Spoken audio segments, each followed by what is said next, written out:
Call the meeting to order. This meeting is on September 9th, 24. The City of Belleville acknowledges we are meeting today on the traditional territory. We recognize and honor the historic relationship of Indigenous peoples to this land and acknowledge our shared obligation to respect, honor, and sustain these lands and the natural resources contained within. We recognize all First Nations, Métis, and Inuit who call Belleville their home and support the need for cultivating a strong relationship with them. We look forward to fostering a path towards reconciliation and show respect for the Indigenous peoples who first lived and currently live on the land that we all reside together. I will call this meeting to order. And attendance-wise, we are missing Councillor Alsop and Councillor Kelly. Please remain standing for a moment of reflection from our City Clerk, Katie McPherson. May we be worthy custodians of all that has been entrusted to us. Help us to be concerned only with what will promote good government. May we bring to council chambers minds that think and hearts that feel, always having respect for others so that we may serve the people of our city in a helpful manner and for the good of all. Please be seated. Disclosure of pecuniary interest and general nature thereof. Councillor Thompson. 8B2, the grant committee. There's a funding in there for the ANAF, and I'm a member. Okay, thank you, Councillor Thompson. Anybody else?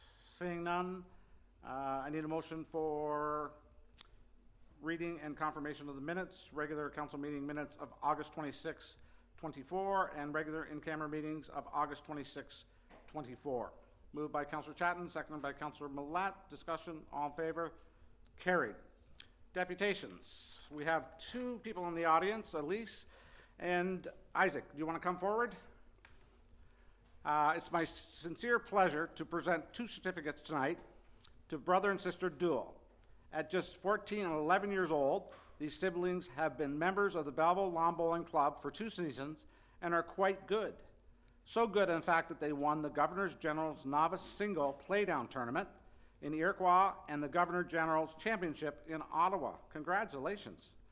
They have made history as the youngest participants and winners in the event's 94-year history. On behalf of City Council and the residents of Belleville, I'd like to sincerely congratulate both of you on your achievement.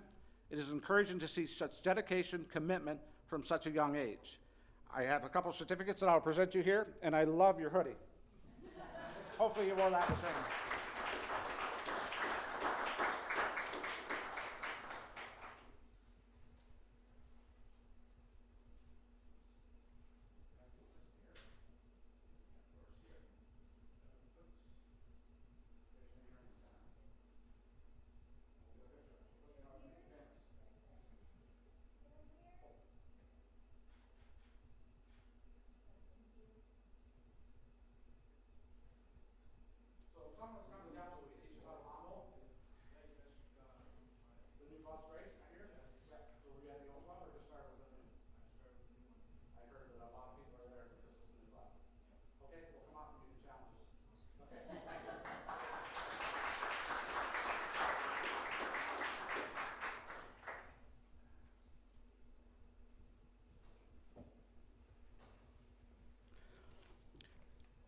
Need a resolution to receive the deputation. Moved by Councillor Enright Miller, seconded by Councillor Thompson. All in favor?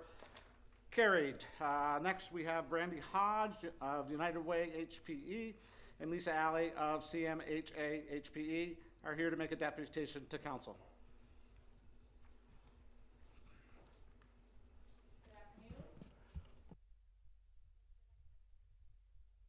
Thank you. That's better. My name is Brandy Hodge. I'm the Executive Director at United Way Hastings and Prince Edward, and I am the co-chair of the resource table that has created the plan that we're going to present to you today. I'm joined by Lisa Alley, who is the CEO of Canadian Mental Health Association, Hastings Prince Edward, and she is my co-chair on that table. So we're here today to seek your support for a comprehensive action plan that was developed to respond to the opioid addictions and overdose across our region. Today we're going to provide you a very brief summary of the activities that have taken place. To date, we're going to share information on the requests that we have made to government, and we're going to provide an opportunity for you to ask questions or provide any clarifications that you're looking for. It's important before I start to note that this is a very collaborative effort on behalf of many leaders across our whole region. It's been intensive engagement on the part of CMHA and Lisa from the Indigenous Interprofessional Primary Care Team from Mohawks Bay of Quinte, from Quinte Health, from Hastings Quinte Paramedics, Belleville and Quinte West Community Health Center, Hastings County, Loyalist College, United Way, of course, and Public Health, Hastings Prince Edward. Before we get to the details of the plan, we want to walk you through how we got here. So in 2023, there was a dramatic increase. It would make it so much easier if I just wore my glasses. Dramatic increase in overdoses and drug poisonings. Hastings Quinte paramedics responded to 90 calls for drug poisonings in just 1 week, marking a 900% spike in the usual average of 5 to 10 calls. In the last 10 years, there have been 14 attempts by regional service providers to secure funding for mental health and addictions in Hastings and Prince Edward, and not one of them was funded. In November of 2023, there was a surge in overdoses in the region that sparked the initiation of local tables. And then, as we all know, in February of 2024, a state of emergency was declared by Mayor Ellis with 17 overdoses in a 24-hour period that overwhelmed all emergency services, including EMS, police, fire, as well as the emergency department at Quinte Health. In response to the state of emergency, local officials met with provincial ministers Tibolo and Smith and Premier Ford. Minister Tibolo stated very clearly that there would be no investments made until a plan was developed for the full spectrum of addiction services. And so the table that I mentioned previously got to work. Between that time and April of 2024, there was an extensive community engagement process that culminated in the development of a full addictions care plan and a comprehensive proposal that was submitted to government as requested by them. Between April and today, regardless of that proposal being invited by government, there has been no response. For those that attended the AMO conference, and I understand there was quite a delegation from the city of Belleville, that's great. You'll know that last month the province announced it was shutting down 10 addiction services and opening a new funding process, which is the Heart Hub funding process. Today, the combined 180,000 residents in Hastings Prince Edward, which includes, of course, Belleville, remain without access to essential services and mental health services. The government still has not responded to the proposal submitted, and we are entering a new cycle of the 15th proposal submitted has gone unfunded, and a new proposal will need to be submitted, and we really need to break that cycle. In our consultations, people, including family members, frontline workers, police, and paramedics, talked about the cycles of addiction that are exhausting for everyone involved, with a repetition that feels really difficult to break because of an absolute lack of resources and essential services that can be referred to. Cycles such as arrest, release, arrest, overdose, emergency department visit, overdose, drop off, pick up, drop off. That pattern continues because there is no infrastructure locally to refer to. Police arrest, people are released with no referral to services because there is nowhere to refer them to, and ultimately they are arrested again. Or paramedics pick up someone who has overdosed, they are taken to the emergency department, that person is released because we have no detox beds and no community services to refer to, and that person ultimately overdoses again, sometimes right in the parking lot of the hospital, because they've been thrust into active withdrawal with no supports and are self-managing their pain. I often say, and I've been before you many a times, that talks about the stats that our region owns, and here is another one.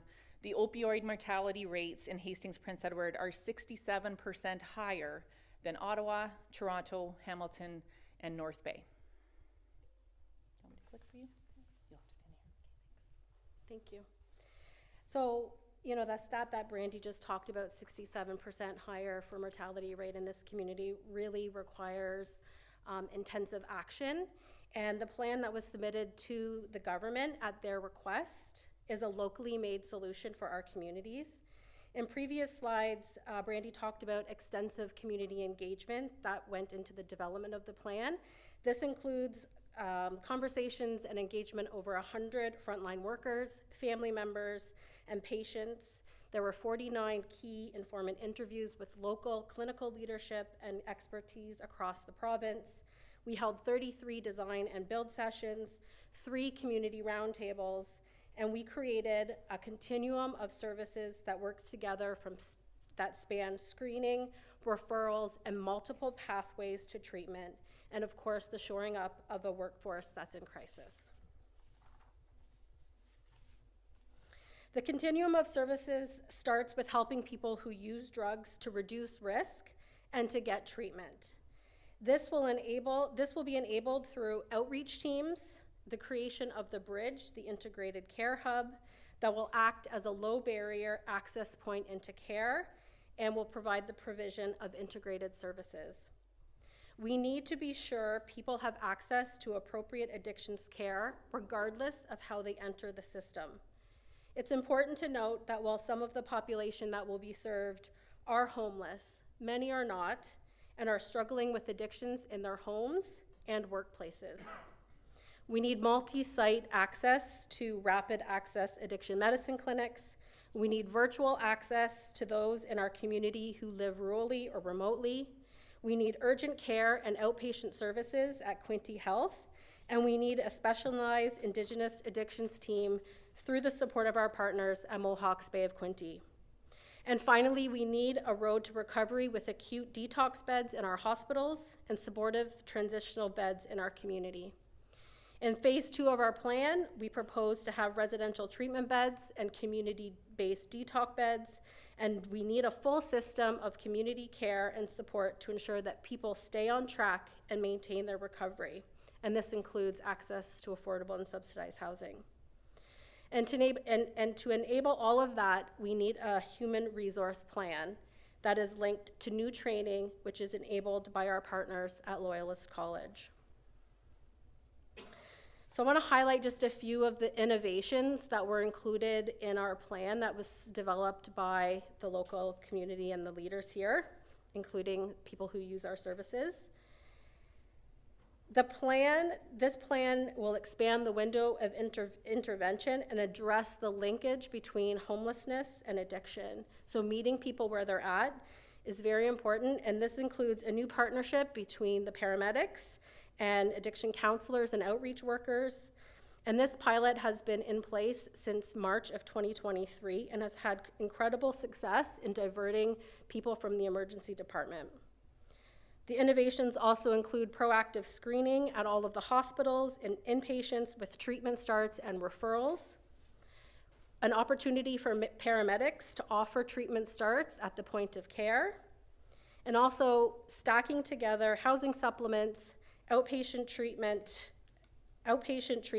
that blends treatment programs and repurpose and aligned housing support for individuals who need housing. We also recognize that we need to address the rurality of our region and the fragmented service system and our health human resource crisis. Loyalist College will develop a train and stay program that will develop a new HHR workforce right here at home.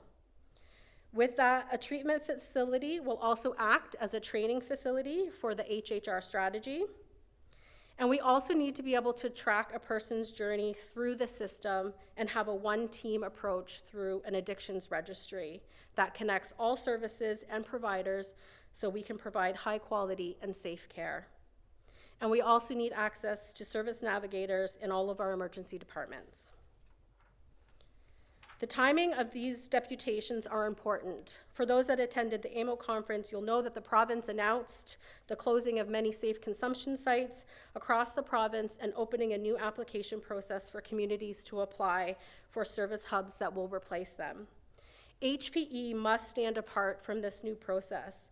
We have been chronically underfunded for so long that there is a near total absence of services in our region.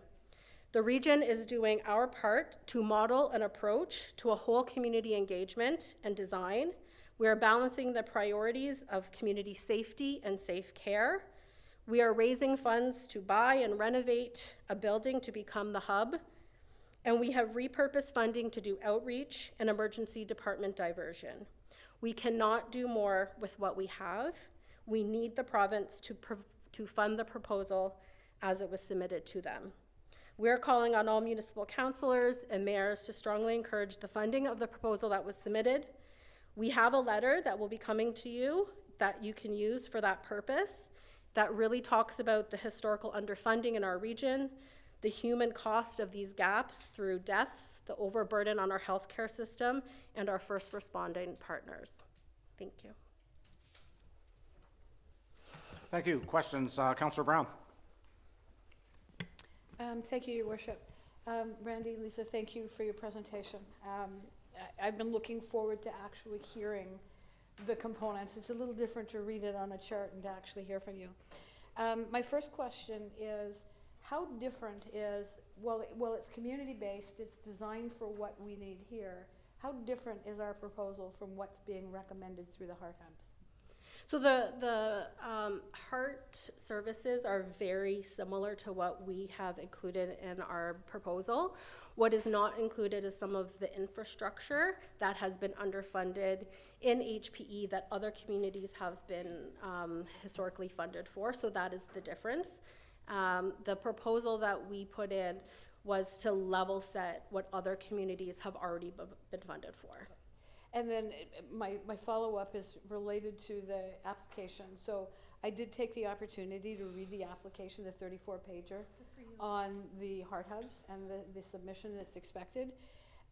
Two things I guess I'd like your clarification on.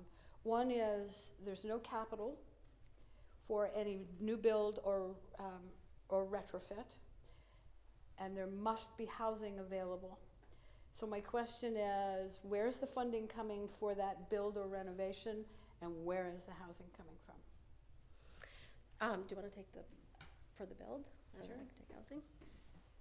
I think, Catherine, that's exactly the difference, right, between what's available in the Heart Hub application and what we have submitted. So we have submitted proposals for detox beds and all of those things. They can't be included in the Heart Hub. It's not a bed-based care. It doesn't appear to be a bed-based care application. The funding for any capital will come through different proposals. So the facility that would be in partnership with Loyalist College is a completely different application and isn't included in our initial proposal, if that makes sense. And for the housing, so right now CMHA runs a program out of one of the sites on Dundas and Bleecker, and we have access to 22 units in that building that can be used for transitional housing.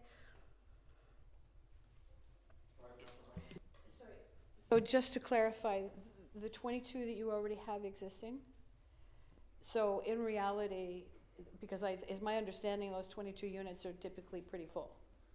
Would this be, is there not an expectation with a Heart Hub that we would have something over and above what may already exist? We don't have those 22 units yet. Oh, okay. Yeah. My misunderstanding. Yes. Yeah. Thank you. Councillor Thompson? Yeah, thank you. Thanks for coming. I've with Councillor Millette, and we've sat on the Enrichment Center Board of Directors for a number of years. What I find in the community, we have so many agencies trying to do the same thing.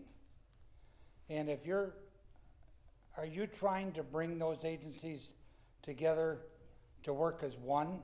Because what happens is there's funding for one agency, and then there's funding for another agency, and we're all trying to get to the same results to solve our problem. But in my estimation, we need something, if that's what you plan to do. That's my first question. It's a great question, Garnet, and I've worked in this sector for a really long time, and you're not wrong. Yeah. So I think that what's happened since COVID and what's happened since the state of emergency is that the community has worked together like it's never worked together before. So we have a collaboration of every health serving organization that is sitting, that provides these services, sitting around one table, working on one proposal to try and develop services and find funding to support one community. And I think that that's, there are always silver linings in everything, and that is one silver lining that's come out of the state of emergency, is that we are all working toward one goal and not competing for one pot of funds, right? We're working together and develop the proposal together. Yeah, and I think that's so important because the government's only got so much money, and we're all screaming for 10,000, 20,000, 100,000, and there's only so much going around. My other question is, and I've used different words for this, are you facilitating anything towards the government for a facility to house the people with mental health? Without it, detox is only so good, but if we don't have a place, the hospitals don't have room for them. They got what, 8, 10 beds? They keep them for a certain length of time. They do the best they can. But if we don't have a facility that we had a number of years ago, my question is, are you going to lobby for that kind of facility? So included in both our proposal as well as the HART application is a requirement to have supportive housing for people with mental health and addictions. But I need to know, is it housing or a facility that these people can go and get mental help? To me, that's two different stories, but maybe I'm wrong. Maybe I'm interpreting it wrong. The housing that we have proposed includes housing as well as the support attached to it. So you have wraparound multidisciplinary support where people are living. So you're not looking to lobby for a facility, and the other word is institutions, but we're trying to be proper here and use facilities. So you're not lobbying at this stage for that kind of facility. For transitional supportive housing, yes. Thank you. Okay, anybody else? Thank you, Mayor. Thank you for coming. Your last slide regarding the urgent action talks about the raising of $5 million to buy a building. I'm assuming that's the old banquet center. Yes. So this proposal is a Hastings Prince Edward integrated approach. The city of Belleville, either through allotment or taxes, has put a large portion towards that building. What are other municipalities doing in terms of funding, not just that building, but that's going to be critical, I think, but also the overall approach here that you presented today? Sure. So we're doing deputations like this at all of the municipalities, asking for the support of the provincial government. So asking the provincial government to review the funding submission as it was submitted. What we're trying to highlight to the province is that Belleville has done more than their part, right? So Belleville has stepped up and has provided funding to both purchase the building and renovate it. We still have a gap in funding and we're trying to raise the balance of that, and we will probably approach municipalities to support that. But what the intention of that message is to make sure that the province is aware that the municipality is doing their part, and we need the province to do theirs.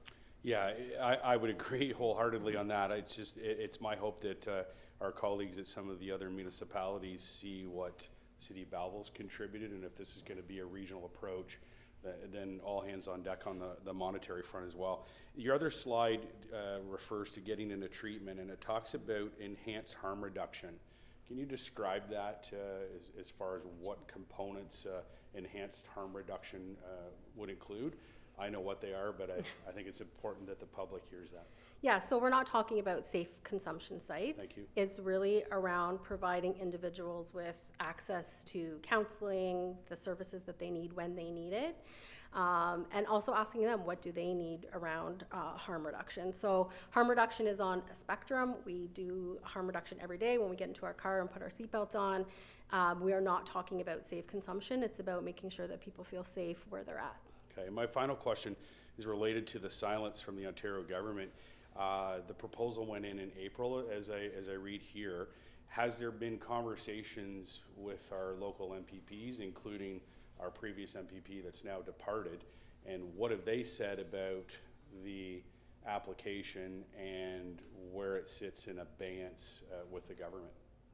So yes, there has been conversations with Minister Smith right before he resigned, and he was very positive about our application that we submitted, as it does align very well with the HART Hub. Right now, we are in the process of trying to meet with Minister DeBolo and Minister Smith to ask those questions around how can we move forward our proposal alongside the HART application.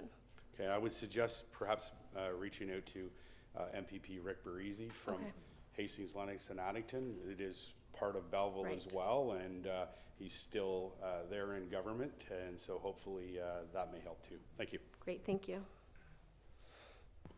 Thank you. Need a motion to receive. Councillor Chatton, Councillor Enright Miller, all in favor, carried. Thanks for coming out. Next, we have correspondence, letter of Belleville Chamber of Commerce. Need a motion to move this to consent item 8B3, referring to the 24 fall festivals. Moved by Councillor Chatton, seconded by Councillor Enright Miller. All in favor, carried. I need a motion now to rise and go into committee of the whole to hear and consider reports, passing and recommendations in resolutions with Councillor Chatton in the chair. Moved by Councillor Carr, seconded by Councillor Enright Miller. All in favor, carried.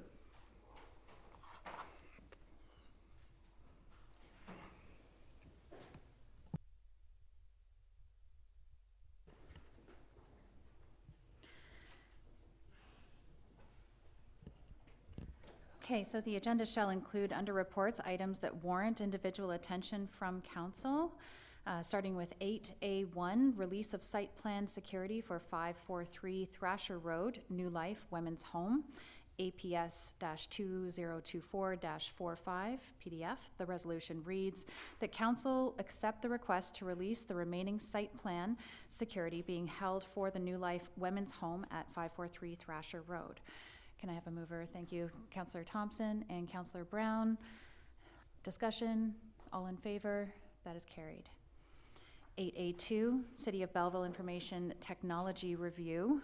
The resolution reads that pursuant to the Director of Information Technology Report number IT-2024-01, the Information Technology Services Review and Master Plan be approved. Can I have a motion? Councillor Carr and seconded by Councillor Enright Miller. Discussion, Councillor Carr. Thank you, Madam Chair. This is an excellent roadmap to see for our information technology section within the city. Obviously, technology drives all businesses every day, and so having this roadmap is critical, not just on the security side of things, but making sure that all of our technology is functioning and customer focused. The question I have is related to costing, and so that's page 136 out of 136 for that package there. It's showing the tax impact year over year.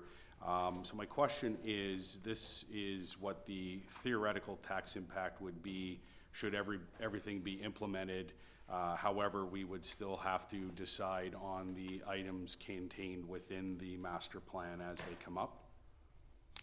Could I ask Director of Finance, Director Ferguson as our treasurer to answer that, please? Absolutely. Through the chair to Councillor Carr, that's absolutely correct. It's not a pre-budget approval, just a roadmap, and it provides the tax implications that if these were the exact budgets that came in each year as projected by the plan, those would be the tax impacts you would see. Okay, thank you very much. Sorry, any other questions? Seeing none, all in favor? That is carried. Thank you. Housing Accelerator Fund, Round 2 application. The resolution reads that pursuant to report number SGS-2024-16, Housing Accelerator Fund Round 2 application, Council approved the submission of an application under Round 2 of the program, bless you, and the action plan in support of the program in principle, and that Council commit to implementing 4 units as of right on a parcel of urban residential land where a detached dwelling, semi-detached dwelling, or freehold townhouse dwelling is permitted. Could I get a mover and a seconder for that? Councillor Enright Miller, seconded by Councillor Millette. And discussion, Councillor Millette. Thank you. Through you, Chair, to Director Ashton, I guess it would be the 4 units as, let me get the phraseology right, commit to implementing 4 units as of right on a parcel of urban residential land. As we heard, the Premier seemed to have dug his heels in on this. Is there any mechanism, I guess, Mr. Ashton, that the province could throw in the way as an impediment to this, or is if we embrace this policy as committing to implementing 4 units as of right of parcel of urban residential land, is that gonna be an issue with our provincial masters, while we're taking funds from our federal, higher-ups? Director Ashton, please. Okay, so, no, I think the province didn't want to make it mandatory, but the federal government is making it mandatory to take advantage of the funding, so. Okay, so my point, I guess, through you, Chair, is that we had this discussion several months ago, and I think we're all in agreement that we don't entirely agree that, you know, if we can access this funding, most of us, I believe, are okay with 4 units as of right. However, my problem is there any provincial planning or approvals barriers that they can throw in our way if we do adopt this, in light of the fact that it's provincial policy not to? No, I think that would be a local decision of council, but just to be clear, committing to the council is kind of committing to the process, but there will still be a planning approvals stage to this as well, so there will be still a PIC or a sort of an open house in September, and later this September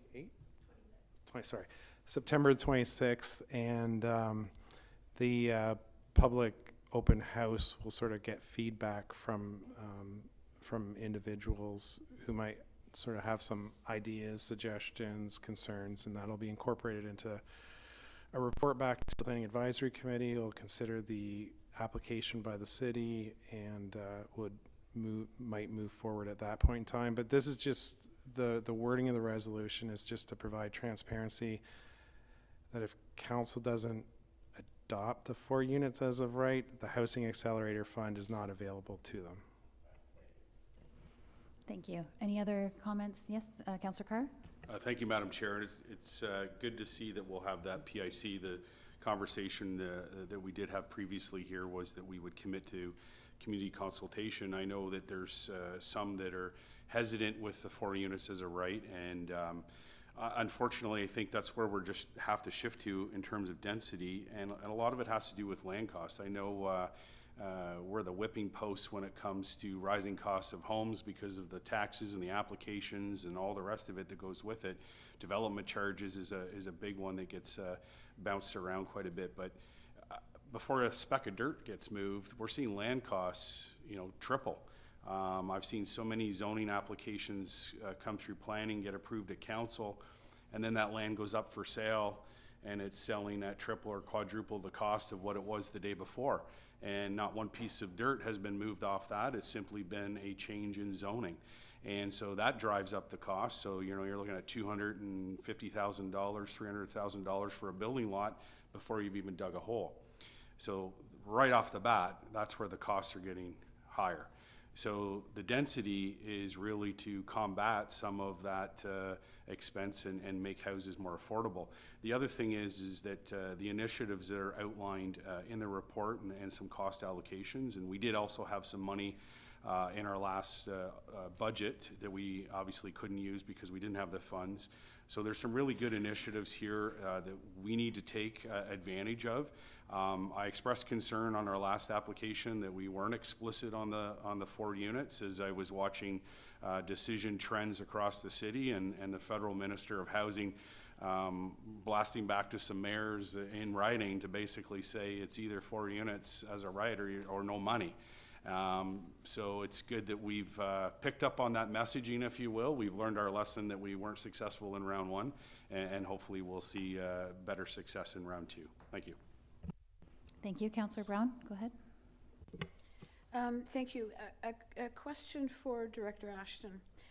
In the second paragraph of the resolution, it talks about the council commits to implementing 4 units as of right on a parcel of urban residential land. And then further to how we zone it. Is there a reason why we talk about it as urban residential and not all residential within the city? So to have that kind of density, we would have to have urban services available. So I think the urban is just referring to urban services. So that's the defining. Yeah. And Councillor Enright Miller? Thank you, Chair. Again, to Director Ashton, if I might, just a point of clarification. So we were unsuccessful in the first application. If we do not accept the right of fourth as a right, no application goes in. We have budget numbers for the number one, 6.18, and for HAF 2, 4.6, for a potential gain of 16.8. Am I in the ballpark? So if we expense that out, I guess my question is, when we did the first application, did it cost the city to put that application in, or is this the budget approval for HAF 1 and 2? If that Those initiatives, no, it didn't cost for those initiatives. I mean, there's the administrative cost for submitting it and taking staff time. And I think at the time we had Dylan Consulting, because we were short-staffed in our planning department. This time we've had some really excellent work from our manager, Desta McAdam, who's available to answer questions as well if you want to ask her questions. And also her staff as well. So they've also met with CMHC.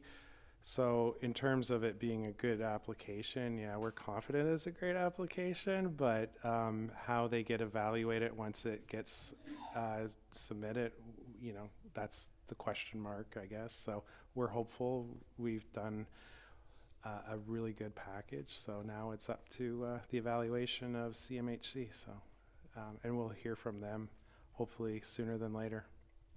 Thank you, and I appreciate that, and I'm sure you've done a great job. Will we get an answer before any money is spent, or will they say, okay, we might give you 16.8 million, now away you go? Oh. How does that sort of play out? See, there's this financial control person that sits over there. So he won't let us spend 16.8 until we have it in hand. So no, there is internal financial controls in place. So yeah. Okay. Any further questions on the item? Any questions from Ms. McAdam? No? Okay. All in favor? That is carried. Thank you. An 8A4, appointment of council member to City Board, Belleville Police Services. The resolution reads that pursuant to the Deputy Clerk's report, number DCC 2024-05, appointment of council member to City Board, Belleville Police Services Board, that a bylaw to amend bylaw 2023-09, the appointments bylaw, be prepared for council's consideration. Moved by Councillor Thompson, seconded by Councillor Millette. Any discussion? All in favor? That is carried. On to 8B, consent items. I'm just going to go around the table, starting with Councillor Thompson. Is there anything you'd like to pull? No, thanks, and I did declare a conflict on one item. I've got that recorded. Thank you, sir. And Councillor Carr? No, thank you. Councillor Enright Miller? No, thank you. Councillor Brown? No, thank you. Councillor Millette? No, thank you. And Mayor Ellis? No, thank you. Okay. Not sure what the process is for Councillor Thompson. No? Okay. All right. So then I need a mover and a seconder for all consent items under 8B. Moved by Councillor Carr, seconded by Councillor Millette. Any discussion? All in favor? Those are carried. 8C, I'll go around the other way. Mayor Ellis, anything to pull? No, thank you. Councillor Millette? No, thank you. Councillor Brown? No, thank you. Councillor Enright Miller? No, thank you. Councillor Carr? No, thank you. Councillor Thompson? No, thanks. So I need a mover and a seconder to pass the council information matters under 8C. Moved by Councillor Thompson and seconded by Councillor Carr. Any discussion? All in favor? Those items are carried. And 8D, rise and report. I just need a mover and a seconder for that. Councillor Enright Miller and Councillor Thompson. All in favor? And that is carried. Thank you. Thank you, Councillor Shannon. Bylaws, I need first reading of bylaw 2024-159, 2024-160. Moved by Councillor Chatton, seconded by Councillor Enright Miller. All in favor? Carried. Second reading of bylaws and discussion, 2024-159 and 160. Moved by Councillor Thompson, seconded by Councillor Chatton. Discussion. All in favor? Carried. Third and final reading of 2024-159, 2024-160, moved by Councillor Thompson, seconded by Councillor Thompson, seconded by Councillor Chatton. All in favor? Carried. New business. Any new business? Motions, notice of motions, announcements. Anybody? Councillor Millette. Thank you, Your Worship, and it's just a mention, a distinguished journalist and author with Belleville roots, she was born here, passed away recently in the past 2 weeks. Stevie Cameron, who many may recall, authored the book on Brian Mulroney on the take. She also did extensive reporting for the Toronto Globe and Mail on the Robert Pickton murder trial and case.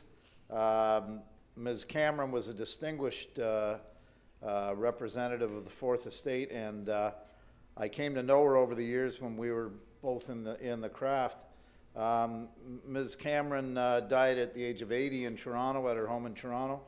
And she has roots in the community with the Dahl family. She was the son of Whitey Dahl, who was quite a character. And she's also related to the Bone family. So deep roots in this community, and I just wanted to offer condolences to the family on behalf of council for the passing of a distinguished author and journalist, Stevie Cameron. Thank you. Okay, thank you. Anybody else? I have 3 proclamations. One is September 9th as Fetal Alcohol Spectrum Disorder Awareness Day. And the second one is September 21st to 28th is World Microcorneal Disease Week. And the third and last is September 22nd, 28th is proclaimed National Forest Week. With that, we'll move to the confirmatory bylaw.